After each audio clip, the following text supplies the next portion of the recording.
CSA Kids, this is Rachel, and I'm so excited to be bringing you guys another lesson. Today we are going to be talking about a man named Gideon and how he was able to put on the armor of godliness, which is very appropriate, especially now that we're in this series that is talking about the different pieces of armor that the Lord gives us and how we can use them in our daily lives to combat and pray against the things that may come against us. But before we dive into our lesson today, I have a question for you. And so my question is, what is either one of your favorite things to look at or one of the things that you've noticed maybe more recently in nature? I know now that we've been home, we have a little bit more time to rest, or maybe you're noticing things outside or around you that maybe you didn't before because you were so busy. I feel like I've gotten a chance to kind of step back, even being in school, and be able to kind of just look out at nature, see what God has created, and just marvel in how big He is and how powerful He is even through His creation. One of my favorite things to look at is actually going to be coming up soon in the next couple of months when we transition into fall, or maybe you guys know it as autumn. So where I live and where I grew up, a lot of our trees will turn, or the leaves will turn into this beautiful red, orange, and yellow colored leaves. And it's just so beautiful to see and to walk through or even drive by. And it's just a reminder to me of how good God is, how great He is, and just how amazing the things are that He's created for us to see and to recognize and to remember who He is. So, with that being said, let's dig into our lesson today. So today we're going to be talking about a man named Gideon. Now, Gideon lived in the time of the Old Testament. So this is before Jesus came, before we know all the things that happened in the New Testament. Gideon lived in the Old Testament, and his story is found in the book of Judges, specifically Judges chapter 6. And actually, I have my Bible right in front of me.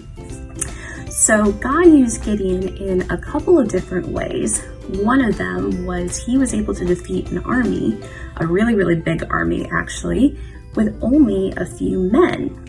Now, that's not our story for today. Today, we're actually going to talk about what Gideon did that made him put on the armor of godliness. So back in those days, the Israelites, who were also known as God's people, they would sometimes do their own thing. So they wouldn't obey God. They would do evil in the eyes of the Lord. They just did not listen. They wanted to do their own thing. And as God's chosen people, he didn't like that. That was not who they were called to be. That's not who the chosen people were supposed to do. And so, unfortunately, the Israelites during this time, they were being threatened. They were under kind of the oppression of the people called the Midianites. And so the Midianites were the enemies of the Israelites, these very oppressive enemies, for about 7 years or so. Now, around this time, an angel of the Lord came to Gideon and told him, "Hey, I need you to prepare. You are going to be the person that is going to deliver the people of Israel. This is what we got to do." So, one of the first things that Gideon had to do way before he prepared for battle, way before he got his army together, which is why he had to put on the armor of godliness before putting on any physical armor, was he needed to tear down an altar. So I had mentioned before, the Israelites, they kind of did their own thing. They didn't follow God.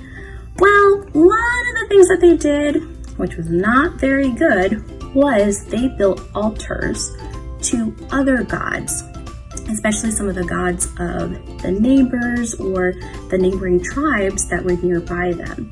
And so in particular, there was this one false god that they had built an altar to called Baal.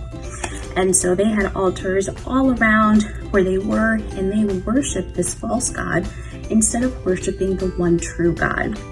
So basically the Lord said, "Nope, this is not going to work. My people need to worship me because I am the one true God. Baal is the false god. So Gideon, this is what you're going to do. You are going to tear down the altar to Baal, and you're going to build an altar to me. And so that's what Gideon did. Now, you have to remember too, a lot of Gideon's family, his friends, his neighbors, people that were there, they were worshiping this false god too. So of course, they probably were talking to him like, no, you can't do that, or why would you do this? This doesn't make sense. But Gideon knew the instructions that he had received from the Lord. He had to put on that godliness and recognize that, no, the Lord is the one true God. This is who I serve. This is who I obey, and I'm going to listen to his word. So you know what? He tore down the altar, and then he built a new one that was going to be consecrated and given to the Lord. So one of the lessons to take away from here is that Gideon, he followed through, he obeyed the Lord, but in doing so, he put on this armor of godliness, of protection, so that he could push aside the thoughts of his friends and his family and only follow what the Lord had told him.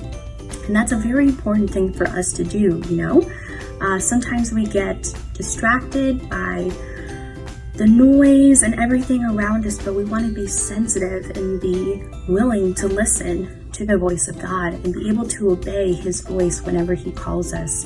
And that could be through prayer, through reading his word. So reading the Bible, if you have one, I encourage you to dig into it. But those are just some of the ways that we are able to put on, at least that piece of armor, is putting on the armor of godliness. So before we go, I do want to go over our memory verse, which actually our memory verse is found in the New Testament this week. So if you have your Bibles with you, flip all the way to the book of Ephesians, chapter 6. That's where we're going to find our memory verse. So specifically chapter 6, verse 14. And so we talked about our story. So Gideon, how he tore down the altar that was in the Old Testament. But now we're fast forwarding all the way to Ephesians, where Paul is writing and telling the people of Ephesus how they can put on the different pieces of the armor of God so they can withstand anything that might come their way. So if you have your Bibles with you, like I do, we're going to look at Ephesians chapter 6, verse 14, which reads, "Stand firm then, with a belt of truth buckled around your waist, with the breastplate of righteousness in place." So that breastplate that we were talking about, that armor of godliness that Gideon put on, that's the same thing as putting on the breastplate of righteousness. So I would encourage you, my dear CSA kids, continue to put on the armor of God every day, the moment that you wake up. It is a powerful, powerful tool that we have to protect our heart, to protect our mind, to protect our soul. It is something that God has given us and has equipped us with. And we know that God will protect us, but we're also able to put on these pieces to be able to protect ourselves. I hope and I pray that you guys are all doing well. You're staying safe. We wish we were back on the island. We don't know what's to come, but we know a God who does. And we're going to rest in that fact that he is watching over us, that he loves us dearly. He sees everything that is going on. He knows our doubts. He knows our fears. He knows our worries. And you know what? What's really cool? We can bring those to him in prayer. We can tell him what we're feeling. We can tell him the things that we might be concerned about, or the questions that we have, or the doubts that we might have. So I hope you guys have enjoyed this lesson. Dig into a little bit more about Gideon. It's in Judges chapter 6 and 7. Like I said, there's a pretty cool story that comes afterward about how Gideon uses actually a fleece and an army of only a few men. So if you're interested, I would check it out. But until the next time I see you, CSA kids, have a wonderful day. You guys are so loved. We miss you. We love you guys. And hopefully we will be able to see you back on the island soon.